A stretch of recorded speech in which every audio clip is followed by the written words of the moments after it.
Hello Year 12, I'm going to talk you through how you might want to go about planning your NEA on the bell jar and streetcar. The idea of this is that you get a sense of what the process could be as you go about laying down your ideas. It will help you so much when you get to actually writing out your essay if you've already got a well-structured, detailed plan, because you're going to then work through that plan and expand and develop on each of those ideas.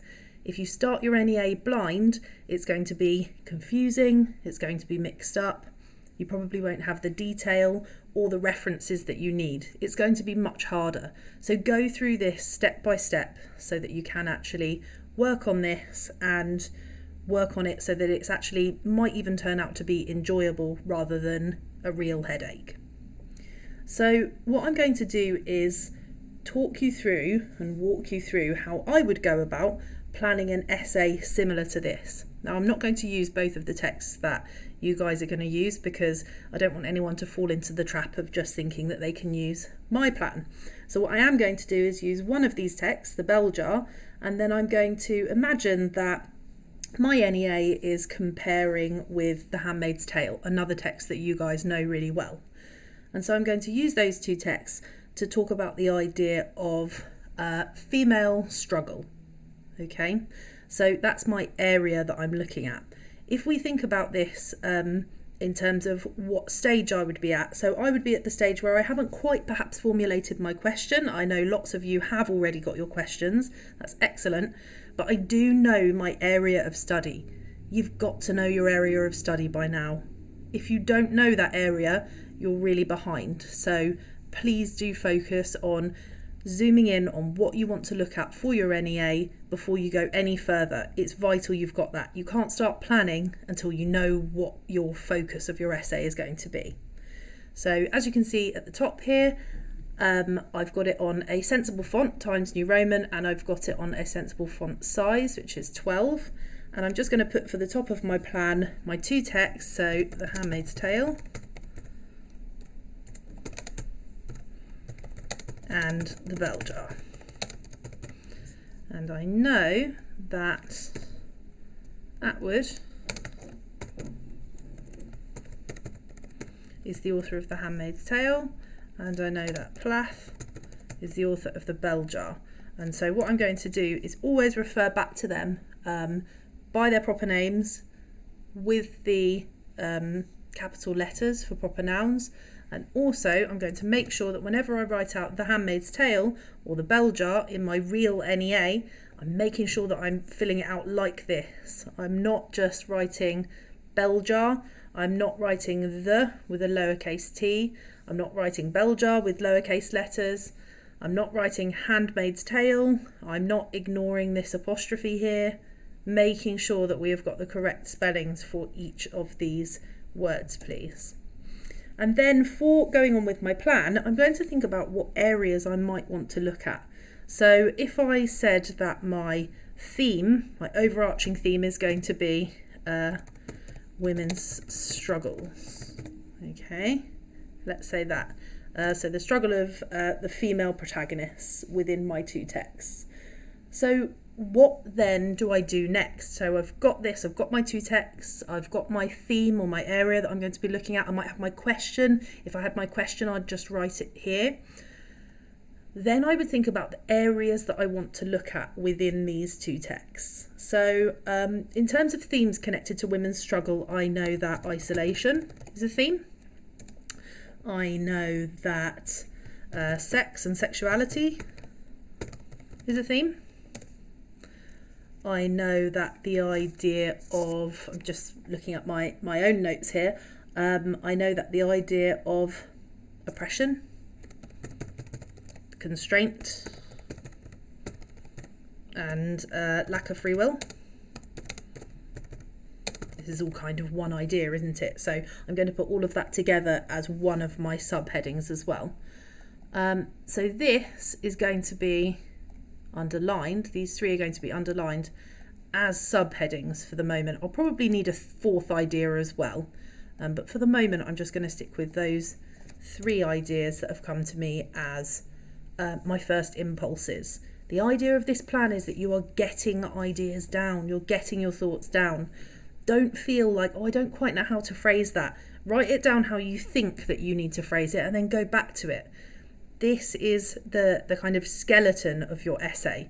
The idea is that you have your points down and you have things that you can refer back to and expand on and develop. So don't worry if it's not perfect. We just want to see ideas here. We want to see potential.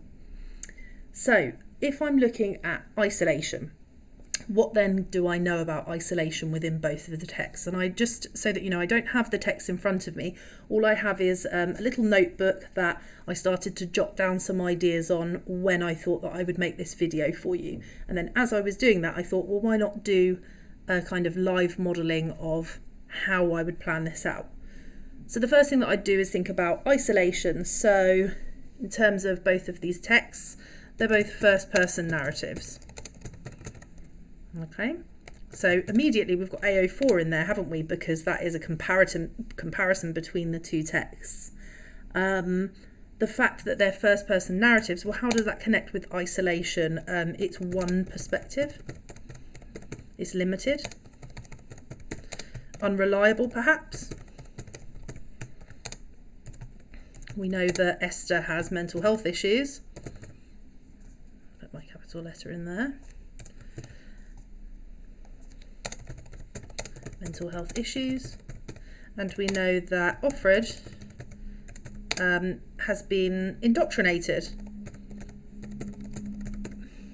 So she, even though she was a part of the old regime, she actually does feel like, she was a part of the kind of old life.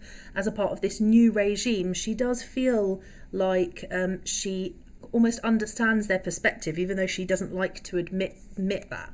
We see that when she sees the Japanese tourists come round and she looks at them critically. She looks at the women critically. She thinks about them as being pretty naked, even though they're wearing fairly conservative clothes. They're wearing knee-length skirts and they're wearing short-sleeve t-shirts, and she looks at them as being quite vulgar, if you like. So that kind of shows how quickly her perspective has changed. So in that way, both of these protagonists can be seen as being slightly unreliable, but also that unreliability, that one perspective, is connected to the idea of isolation. We can talk about the fact that both of them feel suicidal at times. We know that it's explicit in the bell jar. We know that Esther is fixated on death, actually. So from the very early stages, excuse me, spell that right, the very early stages of the novel, the first line, she talks about the Rosenbergs and the fact that they are going to be electrocuted, for the electric chair, for the crimes that they've committed. And it's something that she is fascinated by, she's drawn to, even though she's frightened by it. So this fixation on death is something that would be quite isolating. She feels alone in the world. She doesn't feel like that's something that she can discuss outwardly, and so it's something that she reveals to us as her thoughts almost. We know that Offred in Hammer's Tale, she doesn't speak explicitly about suicide, but instead she alludes to suicide. Okay, so it's slightly, suicide. It's slightly less obvious with Offred. She talks about opening an escape in her. I can't remember the exact quotation, but so because I can't remember that exact quotation, I know that there is one though. I'm going to do this, so it kind of reminds me that it's kind of a quotation. I'm going to say opening up an escape in her own body. So that is going to remind me that there is a quotation that connects to that. I know that, but I have to go back to the text and have a look at it. And so I'm just going to go back to this bit here, explicit in the bell jar. I'm going to say fixated on death, first line of novel. And then I'm also going to say repeated attempts at suicide throughout. Okay, it's clear that Esther herself feels separated from the rest of the world. She doesn't feel like she is a part of the world that she's living in. Okay, so also connecting to that idea is the titles. I think that that's probably a good place to go to. I know that these ideas don't connect together or feed one onto the other or link to each other at the moment, but again, I'm just thinking about what ideas can I throw out at this stage. I might dismiss some of these ideas later when I come back to them. I might think that the idea of suicide fits better into oppression, constraint and lack of free will. Who knows? But at the moment, I'm just getting my thoughts out down on paper so that I can do some shuffling around and I've got material to work with. So the titles of the two texts. The bell jar, we've spoken about the symbolism of this. So the symbolism of it representing suffocation, representing isolation, marginalisation, loneliness, alienation. These words aren't necessarily interchangeable, but they all encompass the same ideas that come up again and again within the bell jar. This character feels displaced. She doesn't feel like she's in the same, or she's experiencing the same thing as A, everyone else is, and B, what she should be feeling. So she has this idea of being an outsider. Let's put that as well. Being an outsider. Did I spell it right? An outsider looking in. Okay. So we've said the bell jar is symbolic.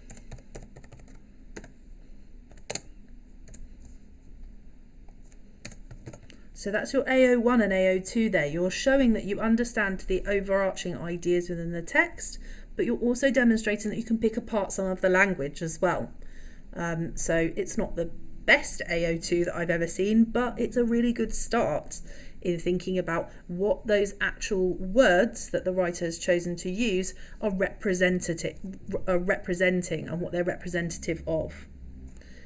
If we move on and think about The Handmaid's Tale then, why is that representative of isolation? Well, it's one person's perspective. It's not it's not handmaids plural, it's one handmaid singular, and so it's her own perspective, it's one point of view. There's a lack of identity because it doesn't say Offred's tale, it says The Handmaid's Tale. So lack of identity, we'll link in there. So it's The Handmaid.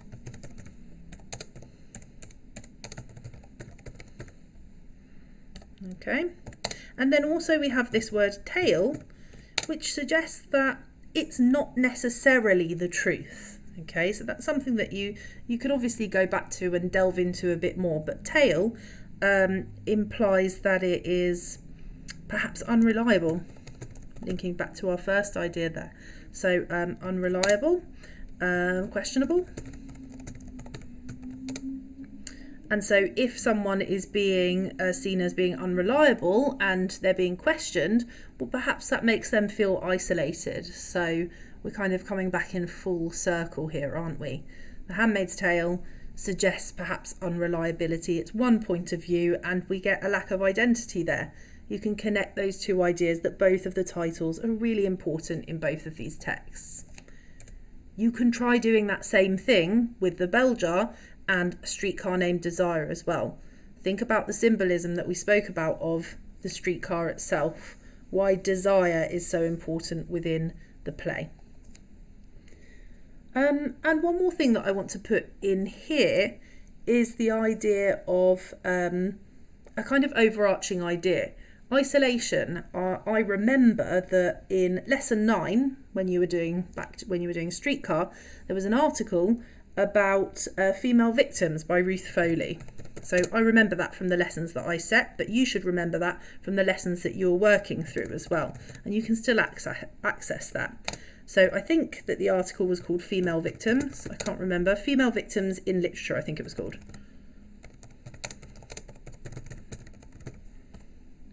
So you can go back and have a look at that article again and think about it now with a sharper focus, because you already know what your focus is going to be. I know that mine is women's struggles, but you can go back and think about what your perspective is and how that article now speaks to you in terms of your angle that you're going to be looking at your NEA from.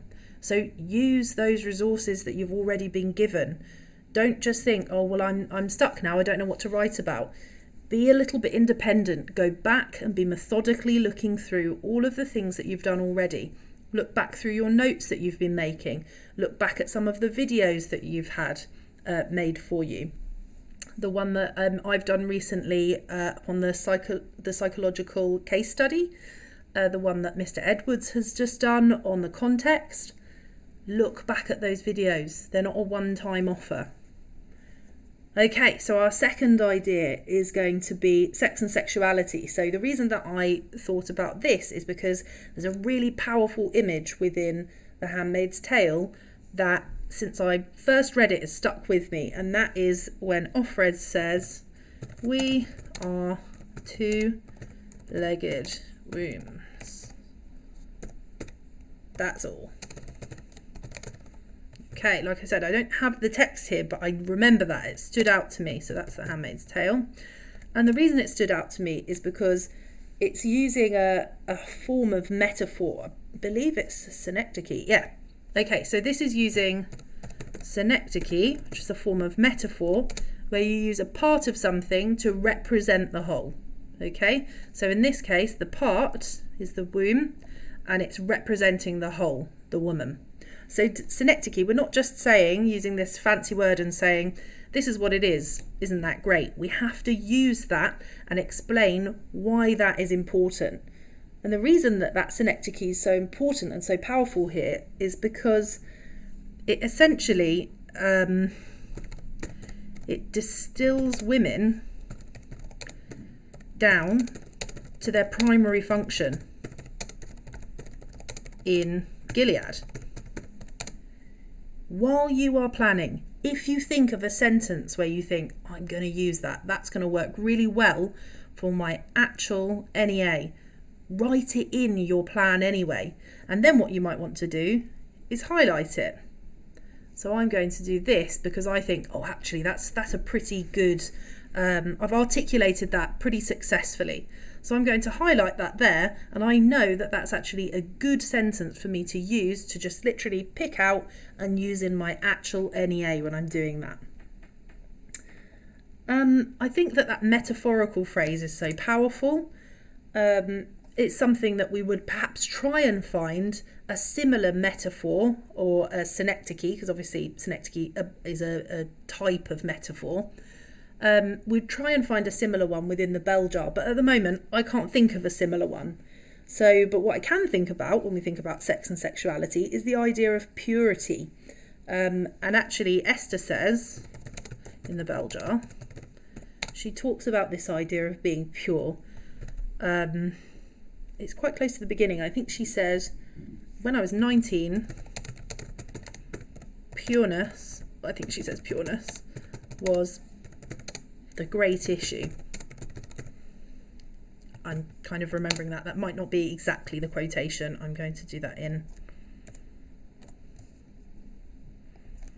I don't know if she says pureness. I think she does though. So if we're talking about this idea and connecting them together, you can talk about pureness as being representative of not cleanliness, but of course of virginity, of innocence. And when she says pureness was the great issue, she of course doesn't mean pureness in terms of people, she means pureness in terms of women. So there was this double standard that Esther herself critiques within the novel. She talks about the fact that if she can't find a pure man, Well, then why should she herself stay pure? So it's hypocrisy. She's calling out hypocrisy within the society that she lives in. It's going to be really useful for you to look back on some of the contextual work that we have done. Please don't just say things like back in those days. Talk about it in terms of being post-war America in the 60s. That's absolutely fine to do that, although bear in mind that even though the bell jar was published in the 60s, it was actually set in the 50s. Okay, so just be aware of when it's actually set and when it's published. It was published about 10 years after it's actually set. You can obviously look back at what Mr. Edwards provided for you on Monday. I believe he provided an article by Sarah Churchwell, I think it is. Article. What was drawn out of that article for you? What did you get out of that article? So have a look back, because AO3 is going to be something that you need to make sure that you have got. It's a similar context for both of the texts, so you're not learning about lots and lots of different contexts. They're both set in a similar society, so be thinking about that and thinking about what freedoms and struggles one of the women have versus what freedoms and struggles the other woman has. What comparisons you can make there. Okay, and then let's try and think about my third idea. So for sex and sexuality, I know there's lots of stuff within both of these texts that I can talk about, but actually I've got an idea about this oppression, constraint, lack of free will that I want to go on to. And so I'm going to leave this for the moment, and I can always go back to it. I'll just leave some space underneath both of these so that I can always go back and add to those.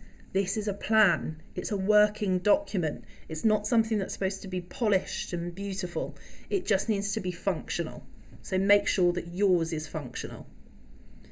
So if we're talking about this idea of oppression, constraint, lack of free will, the first thing that I would think about is the fact that Esther feels directionless. Okay.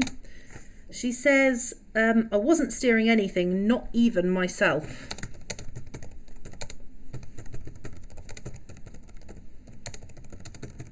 And that's fresh in my mind because I read that section to you guys when we did our Google Meet lesson the other day. She talks about being or feeling like a numb trolley bus.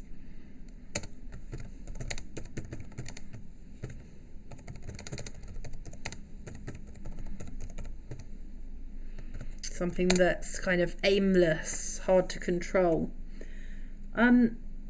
That's an interesting image, and actually this idea of numbness is something that is not only repeated in bell jar, but is evident in The Handmaid's Tale also.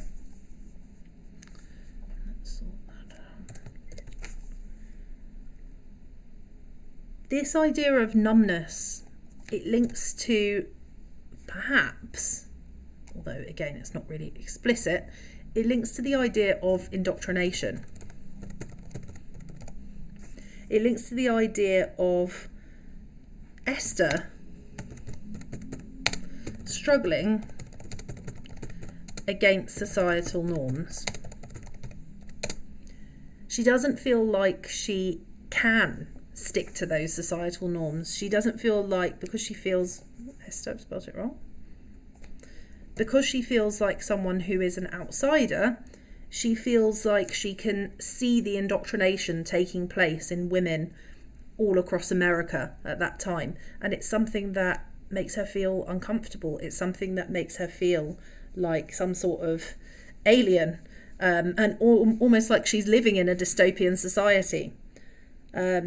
She talks about having children, like being, when people have children, this is the way she sees it, it's like being brainwashed, and then you would be numb as a slave in some private totalitarian state. So this is one that I wrote down, numb as a slave. Okay, so she actually uses the word brainwashed, and I'm going to close that quotation. When you have children, She obviously sees that as a constraint, doesn't she? She sees it as being something that will tie you down, as something that cuts off options for you. And then she says that women would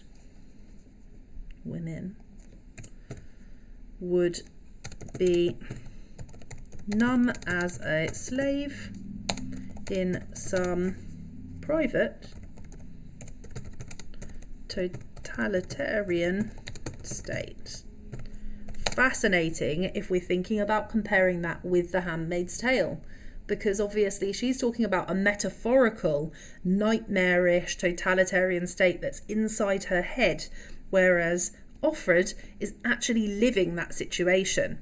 So Esther's nightmarish state nightmarish is not quotation, so nightmarish totalitarian state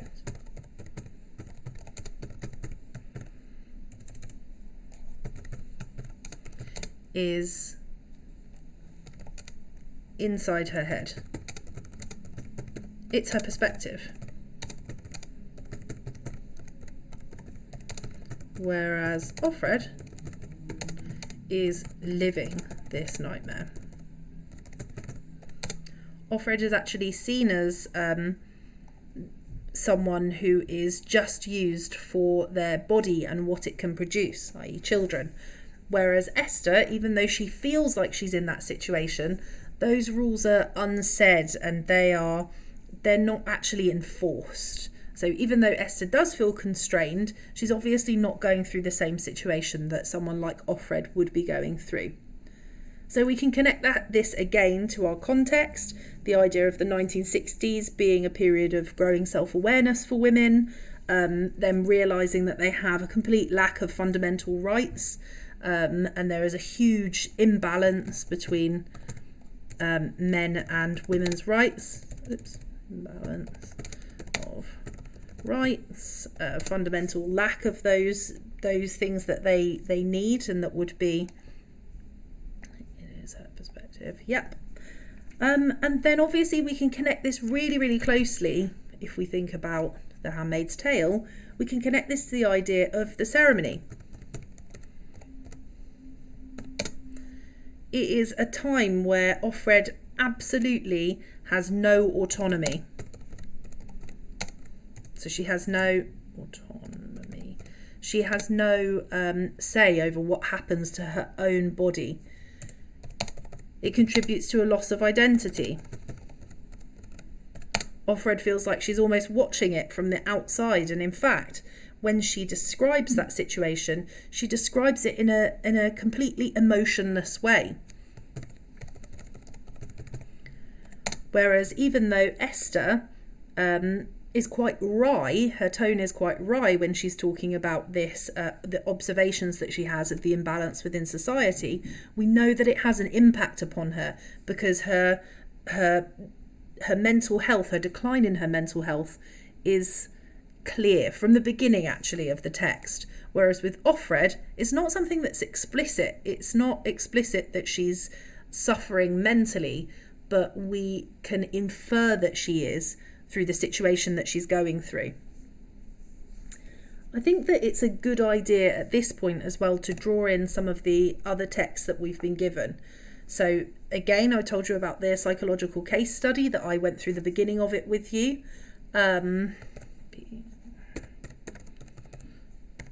Case study, that would be AO5 as well. Oops, be good if I could spell. And also right back in lesson 6, again when we were looking at Streetcar, there was a text that I gave you guys that was called Gender Stereotypes in Literature.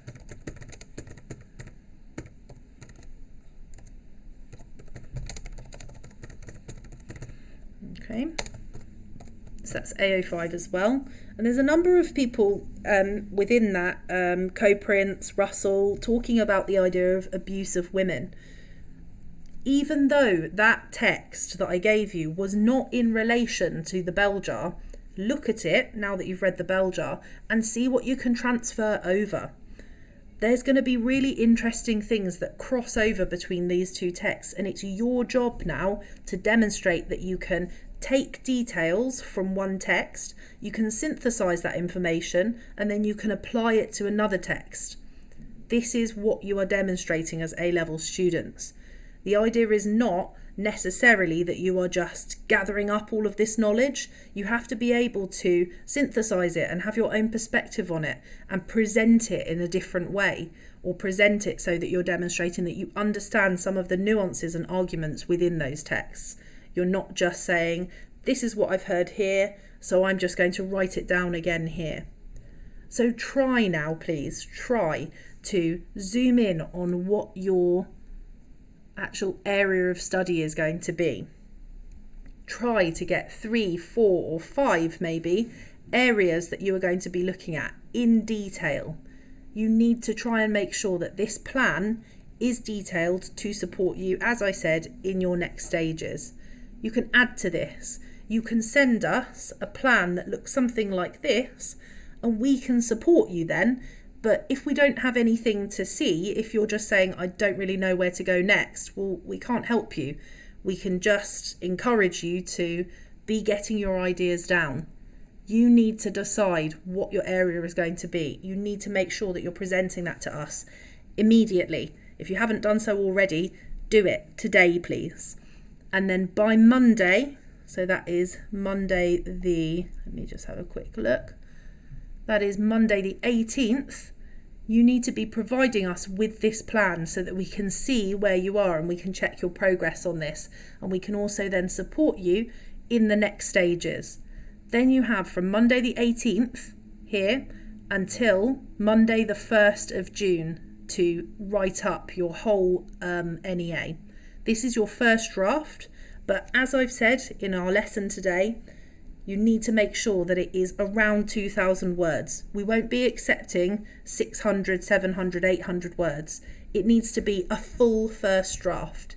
You need to make sure that there are no grammatical errors, that there aren't silly mistakes that are showing that you haven't really considered ideas within the text. So you need to make sure that you are accurate in your quotations, for example. You need to make sure that your references are accurate as well. Please ask if you don't know how to do that properly. But at a basic level, you quote the person, you write their name after the quotation, and then right at the end of your NEA, you write their name and you put the link or the title of the article, both of those things, at the end of the NEA. We need to be able to look at that reference that you've done and find that piece of information, that quotation, really easily. Okay? If you are quoting and you're not referencing it, that's plagiarism. And we've spoken about that a number of times. It won't be accepted. If you have any questions, you need to be contacting myself or Mr. Edwards. It's really important now that we're not burying our head in the sand, that we are just getting on with this, because once you've got your first draft in, we're moving on. We're not sticking around with this. You're not just going to have limitless time. We need to really be moving on with this. So take this opportunity, ask questions if you need to. Well done, a massive well done to those of you who are really working hard on this. It is a number of you. Those of you who are not, don't get left behind on this. I really hope that you take my advice on this, and I hope that this has been useful. Take care, everybody, and we'll see you on Friday.